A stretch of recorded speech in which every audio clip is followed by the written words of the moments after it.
नमस्कार, मैं हूं रजनीश सिन्हा और प्रयागराज के इस महाकुंभ की धरती पर आपका स्वागत है। हम अपने खास कार्यक्रम में आज एक खास मेहमान के साथ होंगे और खास मेहमान है हमारे साथ जूना अखाड़ा के महामंडलेश्वर श्री ऋषि भारती महाराज जी।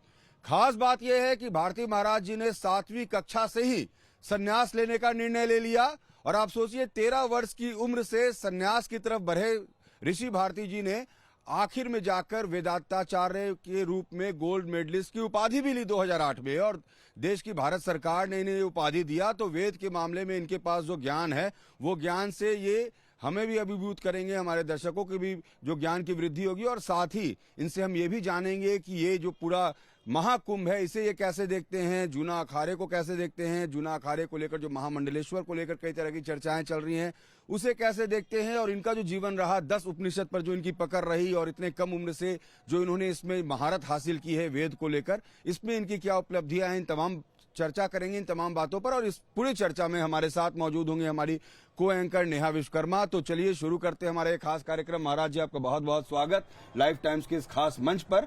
और पहला सवाल ये कि इस महाकुंभ को, इस महाकुंभ नगरी में आप कैसे देख रहे हैं? पिछले 8 तारीख से आप यहाँ पर विराजमान हैं, किस तरीके का आयोजन और कितना भव्य आयोजन? देखिए, लाइव टाइम के माध्यम से मैं कहना चाहूँगा कि दुनिया का सबसे बड़ा मैनेजमेंट मॉडल अगर हो तो ये 2025वां एक कुंभ मेला है। जैसे पहला हमारा अमृत स्नान हुआ संक्रांति के दिन, तब मैंने देखा कि यहाँ कैसे इवेंट मैनेजमेंट किया जाता है, कैसे क्राउड मैनेजमेंट और कैसे सिक्योरिटी मैनेजमेंट किया जाता है।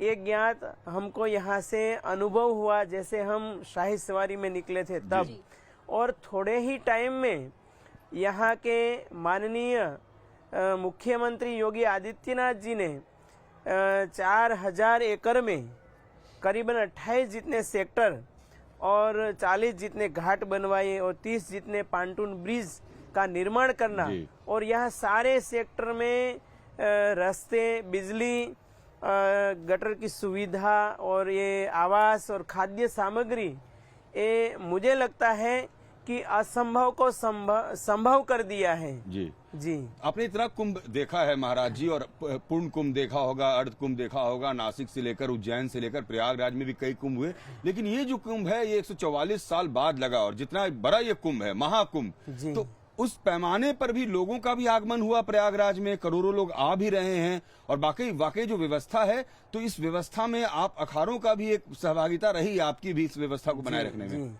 देखिए, जैसे 13 अखाड़ों का यहाँ आना और सरकार के साथ मिलकर ये जो कुंभ का आयोजन हुआ, हमारी परंपरा जो रही है संगच्छध्वम संवदध्वम सन्नो मनांसी जानताम, इस विचारधारा के साथ ही हम आगे बढ़ते हैं। और हमारे जूना अखाड़ा के आचार्य मंडलेश्वर अवधेशानंद गिरी जी महाराज और मुख्य संरक्षक हरिगिरी जी महाराज और अध्यक्ष प्रेम गिरी जी महाराज, उनके आशीर्वाद से जूना अखाड़े के करीबन हम 70 जितने महामंडलेश्वर हैं और अन्य जो पदाधिकारी संत लोग हैं, सब साथ सहकार के साथ चलते हैं।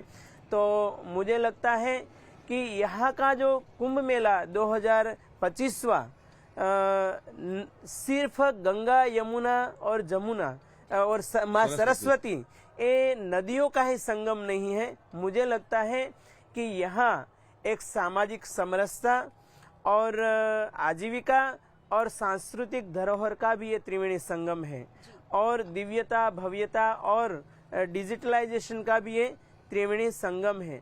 यहाँ मैंने देखा कि यहाँ भजन, भोजन और साधना का भी ये त्रिवेणी संगम है। सेवा, सुरता और आध्यात्मिकता का भी ये त्रिवेणी संगम है। यहाँ अभी तक मुझे लगता है कि 35 करोड़ से भी ज्यादा लोग आ चुके हैं अभी तक। तो ये जो सनातन का मेला लगा है, the biggest spiritual gathering of the world and proud of Sanatan in India.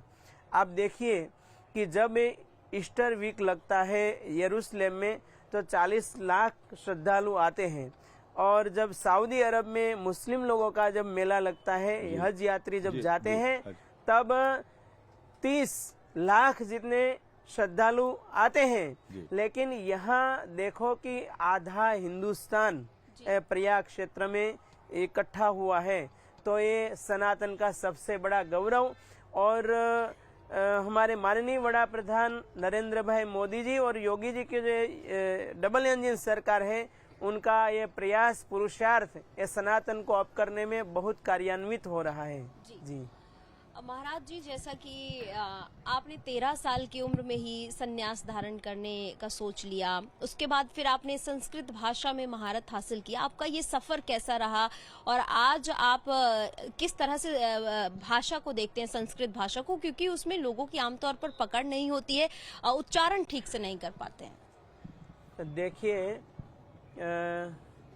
जब हमारी माँ मुझे अंगुली पकड़ के मंदिर ले जाती थी, तब वहाँ के जो पुजारी महाराज और साधु संतों का आगमन और उसका जो सत्संग, उसका मेरे मन में जो इफेक्ट हुआ, इनकी वजह से, उन संतों के आशीर्वाद से ही मुझे संस्कृत में और ज़्यादातर ये वेदांत विषय में इंटरेस्ट लगा। तो वेदांत एक ऐसा विषय है कि जैसे तुम उसमें डुबकी लगाओगे तो और ही मन करेगा कि नहीं, अभी और एक क्या बोलते, खोजी बनकर परम तत्व को कैसे पाया जाए। तो इसलिए ही मैंने बचपन से ही संसार में न जाने का संकल्प किया था। और बाद में मेरा अहमदाबाद कर्णावती में आना हुआ। सूरत मेरा 10 तक अभ्यास हुआ और बाद में कर्णावती में शास्त्री और आचार्य तक अभ्यास किया। और दिल्ली की जो राष्ट्रीय संस्था है, उनके साथ मेरा संलग्न हुआ और वो अभ्यास किया। तो 2008 में जब मेरा अभ्यास पूर्ण हुआ, तो गुरुजी ने हमको बुलाया दिल्ली की, आपको पूरे भारतवर्ष में वेदांत में प्रथम क्रमांक से उत्तीर्ण हुए हैं, और वहाँ सर्टिफिकेट दिया और वेदांत आचार्य की गोल्ड मेडल के साथ और प्रमाण पत्र, और हमको वेदांत आचार्य की उपाधि दी, जो मेरे अभ्यास का एक फल था। तो मुझे बहुत खुशी हुई कि सारे गुरुजनों का आशीर्वाद मेरे पर रहा और ये विद्या में हम पारंगत हुए। एक सवाल था, आपने चूंकि देव भाषा का जिक्र किया, आजकल जो मंत्र का उच्चारण होता है उसमें ओम को लेकर बहुत तरह की चर्चाएं होती हैं। लोग ये कहते हैं कि जिनको वेद का ज्ञान हो, जिन्होंने शास्त्र का ज्ञान लिया हो, वो मंत्र में ओम का उच्चारण करें, अन्यथा आप ओम छोड़ के आप जो भगवान का नाम या जो मंत्र पढ़ रहे हैं वो पढ़ें। ये कहाँ तक उचित है? क्या ओम का उच्चारण हर कोई कर सकता है, या जिसने शास्त्र वेद का ज्ञान लिया है उनको ओम का उच्चारण करना होता है? इसको लेकर भी बहुत सारी बहस होती रही है। देखिए, वेदों का सार है उपनिषद और उपनिषद का सार है ओम। तो ओम में 3 अक्षर रहते हैं, अ, उ, म। तो ये क्या है? तीनों अक्षर जो है ब्रह्मा, विष्णु और महेश जी। और जैसे हम अंग्रेजी में बोलते हैं ना, जनरेटर, ऑपरेटर और डिस्ट्रॉयर, तो तीनों का पहला अक्षर ले लेते हैं तो क्या बनता है? गॉड, बराबर। तो हमारे जो जूना अखाड़ा के इष्ट देव है दत्तात्रेय भगवान है, तो 3 मूर्तियां, उसका मुखारविंद जो है 3 है, ब्रह्मा, विष्णु और महेश। तो उसका अर्थ होता है गॉड। तो ओम वही परम तत्व का निर्देश करते हैं। या तो उपनिषद में तो ऐसा कि ओम ही परमात्मा का ही स्वरूप है, तो उसको ओम को और ईश्वर को अलग करने की जरूरत नहीं है। तो जैसे प्रणव की उपासना करते हैं, ज्यादातर वेदांती लोग जो हैं वो प्रणव की उपासना करते हैं। तो प्रणव की जितनी उपासना हम करते हैं उतना परम तत्व का हमें भीतर से रियलाइज होता है। जो उपनिषद में कहा है कि अंगुष्ठ मात्र पुरुषो मध्य आत्मनि तिष्ठति, तो परम तत्व कहाँ है? जितना तुम प्राणायाम के द्वारा ध्यान लगा सकते हैं, उनका ही परम तत्व का अनुभव कर सकते हैं। जी क्योंकि क्या ऐसा माना जाए फिर कि जो संस्कृत भाषा है, क्योंकि सनातन और संस्कृत दोनों एक दूसरे के पूरक हैं कहीं ना कहीं, तो वेदों में ही ये वेदों तक ही सीमित है, आम लोगों को इसके जानने की जरूरत नहीं है?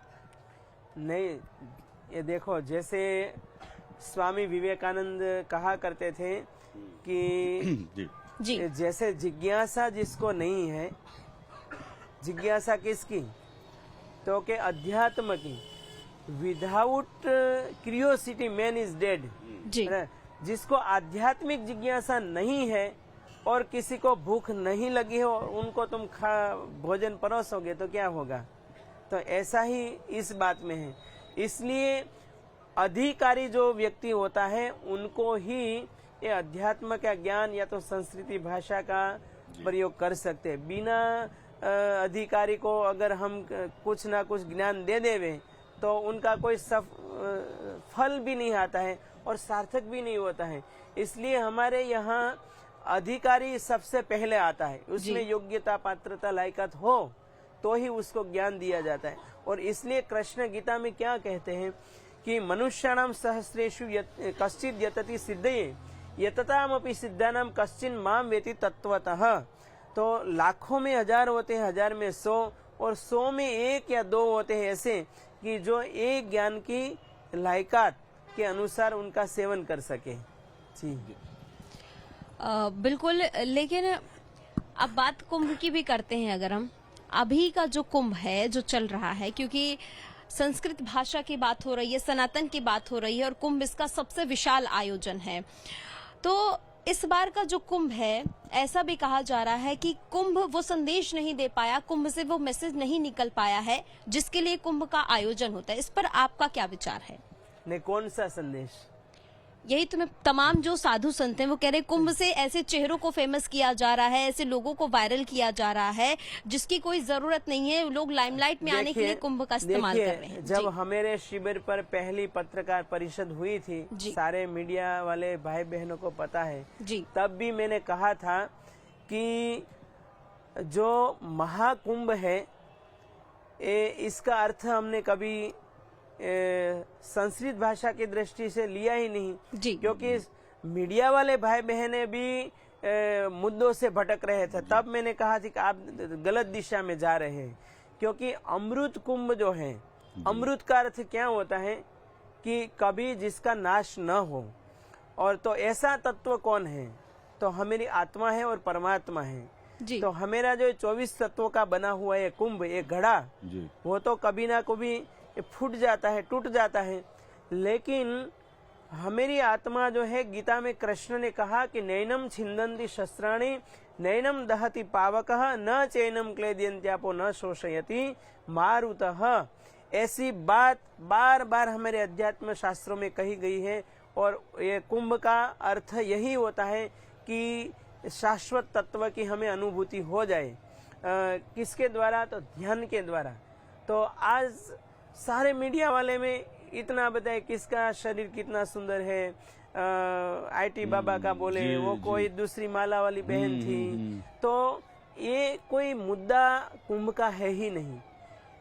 कोई महात्मा भजन करते हैं, उनको तुमने कभी दिखाया कि कितनी माला उसने उसका जाप किया, अनुष्ठान किया, कोई सेवा कर रहे हैं, उनको कभी नहीं बताया। तो इस महाकुंभ को जो हार्द रहता है, महाकुंभ का सबसे बड़ा एसेंस सार जो है महाकुंभ का, वो है ध्यान के द्वारा तुम परम तत्व की अनुभूति करो। जैसे समुद्र मंथन हुआ तो ये संसार भी समुद्र है, उसमें हमारा शरीर ये घड़ा है, उसमें अगर तुम ध्यान के द्वारा परम तत्व की अनुभूति न हो तो ये मेला फेल है। अब व्यक्तिगत रूप में, आयोजन के रूप में सफल हो वो बात अलग है, ये सब व्यवहारिक बात हो गई। लेकिन आध्यात्मिक जगत में अगर जैसे कृष्ण ने गीता में कहा है कि ममे वंशो जीवलोके जीवभूत सनातन मनःष्ठान इंद्रियाणि प्रकृति स्थानी कर्षति। परम तत्व जो है कहाँ है? हृदय जीव जीव योन्तर्यामी तया स्थितः। परमात्मा मेरा 24 तत्वों से बना है शरीर, उसमें जी। 25वां तत्व जो है वो जीव है, जीव के अंदर परम तत्व विराजमान है। जी। तो मैं कभी कभी ऐसे बोला करता हूँ कि घर में घर, उसमें घर और उसमें बैठा दामोदर। तो ये दामोदर कहाँ है? हमारे घर के अंदर ही है। तो हम भटक रहे हैं बाहर, ढूंढ रहे हैं बाहर, लेकिन कभी भी हमने अंतर यात्रा करके कभी अंदर नहीं जागा। इसलिए आज पूरी दुनिया जो अशांत है, उनकी समस्या कभी हल नहीं होती है। लेकिन महाराज जी, जो ये जो पूरा ये हुआ, जो भी नेहा सवाल कर रही थी कि कई नए विवाद खड़े हो गए, उसमें महामंडलेश्वर को भी लेकर विवाद खड़े हो गए। जी। उसी जुड़ा का प्रश्न है कि कैसे नए महामंडलेश्वर बनाए जाने लगे। आपके जूना अखाड़े से जुड़ा हुआ किन्नर अखाड़ा, इसको लेकर भी बहुत सारे विवाद खड़े हो गए। आपने कभी इन बातों को भी नजदीक से देखा या समझा कि क्या हो रहा है, ये क्यों हो रहा है? देखो, मैंने अभी कहा जी। कि जिसमें लायकात, योग्यता, पात्रता हो उसको मंडलेश्वर बनाना चाहिए और सबको सम्मान देना भी चाहिए। जी। लेकिन वो मैनेजमेंट बॉडी जो है उनमें मैं कोई ऐसा ऑथोराइज पर्सन नहीं हूँ, इसलिए इसके बारे में प्रकाश डालूं। जी। वो मुझे लगता है रजनीश जी, आपको वहां जाकर उनको ही नहीं, पूछना मैंने पूछा, चाहिए। लेकिन आपकी व्यक्तिगत राय, चूंकि आप जूना अखाड़े से व्यक्तिगत जुड़े हुए जी। हैं, आप महामंडलेश्वर हैं, तो हम ये जानना चाह रहे हैं किन्नर लेकिन अखाड़े- मेरे जो जूना अखाड़ा की राष्ट्रीय कार्यकारिणी बैठती है, ये निर्णय जो डिसीजन पावर है वो उनका रहता है, इसलिए उस विषय पर किन्नर मुझे अखाड़ा की एक्सेप्टेंस होनी चाहिए। होना चाहिए, क्यों नहीं। वो भी अर्धनारेश्वर है, परमात्मा का रूप है। और देखिए कि नहीं, कुछ इतने- अखाड़े जो है इसका इतने- विरोध कर रहे थे, इसलिए मैं ये सवाल आपसे नहीं पूछ नहीं, रहा हूं। कोई हमें जूना अखाड़ा ने तो विरोध नहीं नहीं, किया। मैं तो कुछ दूसरे, मैं वही कह रहा हूँ, कुछ दूसरे अखाड़े इसका विरोध कर रहे थे। देखिए, मेरा मानना है तब तक कि आज तक किन्नरों को किसी ने सम्मान नहीं दिया, और जूना अखाड़ा ने अगर उनको सम्मान दिया है, रिस्पेक्ट दिया है, तो एक मानवता की बात हो गई ना। बिल्कुल बिल्कुल, ये सही बात। बार बार किसी व्यक्ति को या किसी समाज को तुम बार बार टॉर्चिंग करोगे, इनका इंसल्ट करोगे, और उनके बाद अगर कोई सम्मान देंगे तो उनके लिए तो वो भगवान हो गया ना। बिल्कुल, वो डाइवर्ट हो सकता है। जी। बिल्कुल।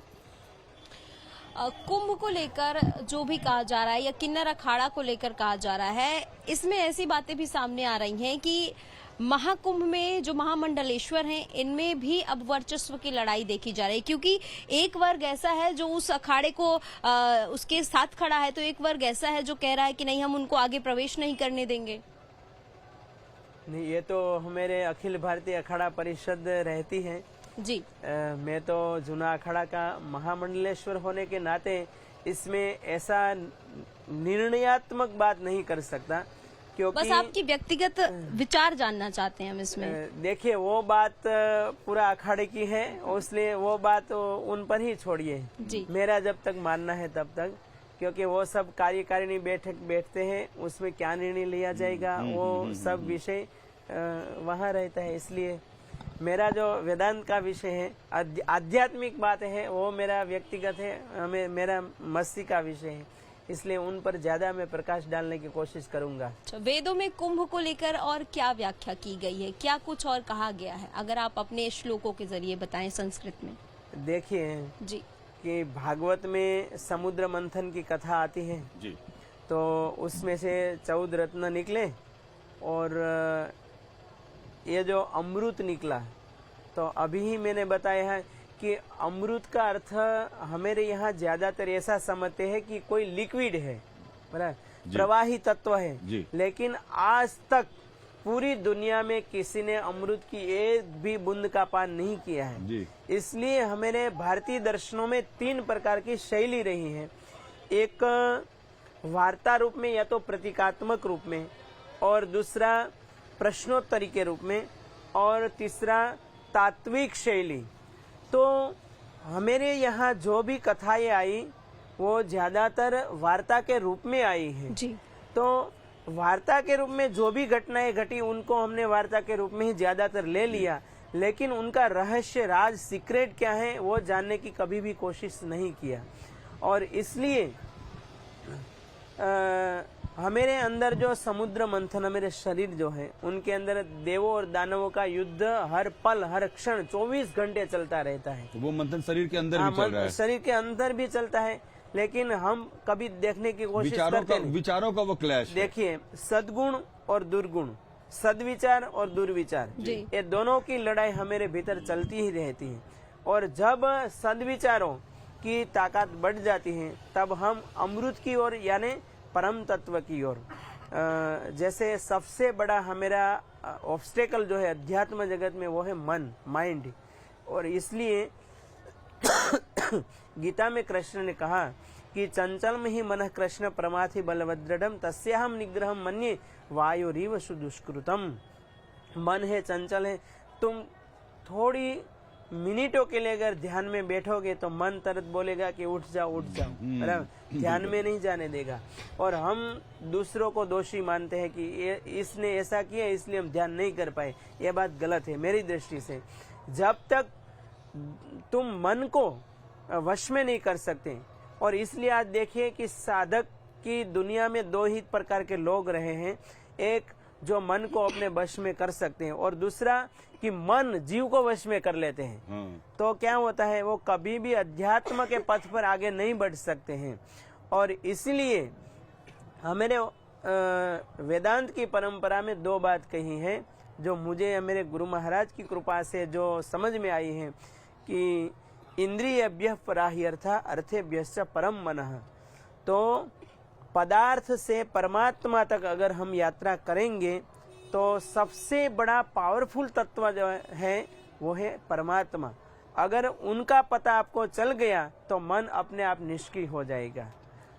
जी बिल्कुल। तो अब महाराज जी ये बताइए कि हम आखिरी सेगमेंट में अपने कार्यक्रम के हैं, तो ये हमारा आखिरी सवाल ये है कि अब आने वाले वक्त में आप सनातन हिंदू राष्ट्र और सनातन को कैसे बढ़ते हुए देखना चाहते हैं, क्या परिवर्तन देखना चाहते हैं? देखिए, 3000 साल पहले पूरी पृथ्वी पर सनातन ही था। और जब जब कोई भी देश हो, संस्था हो, कम्युनिटी हो, जब नैरो माइंडेड व्यक्ति उसमें आ जाते हैं तब वो कोई भी संस्था हो, धर्म हो, वो भी संकीर्ण होने लगता है। तो आज देखिए, क्रिश्चियनों की आबादी करीबन 240 करोड़ की है और 135 देशों में उनका नेटवर्क है, बराबर। और दूसरा नंबर पर जो पॉपुलेशन हो मुस्लिमों का है 57 देशों में और 190 करोड़ जितना पॉपुलेशन है। और आज देखिए तीसरे नंबर पर है हिंदुओं की कम्युनिटी, हिंदुओं का पॉपुलेशन वो 100-125 करोड़ जितने हैं, बराबर।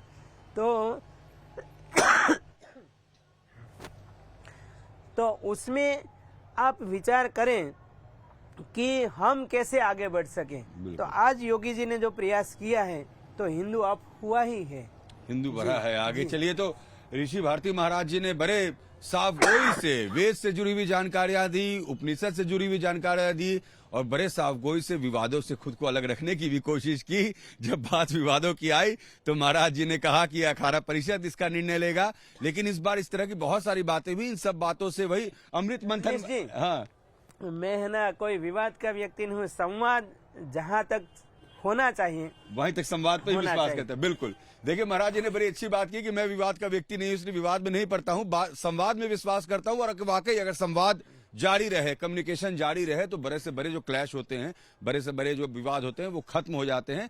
संवाद से ही बातें आगे बढ़ती हैं। कई तरह की बातें हम लोगों ने ऋषि महाराज जी से की और बहुत सारी जानकारियां भी हमें मिली, चाहे वो संस्कृत भाषा से जुड़ी हुई जानकारी हो, वेद उपनिषद की जानकारी हो, अमृत की एक नई परिभाषा हम यहाँ पर आकर जान पाए। जिस अमृत को हम अमृत समझते थे, हमारे अंदर जो अमृत है उसका भी ज्ञान हमें ऋषि महाराज जी ने कराया। तो अगले एपिसोड में हम नए जगह पर होंगे, नए गुरु के साथ होंगे, नए महाराज के साथ होंगे, नए ज्ञान ले होंगे।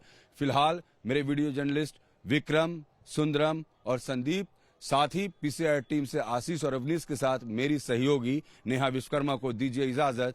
नमस्कार।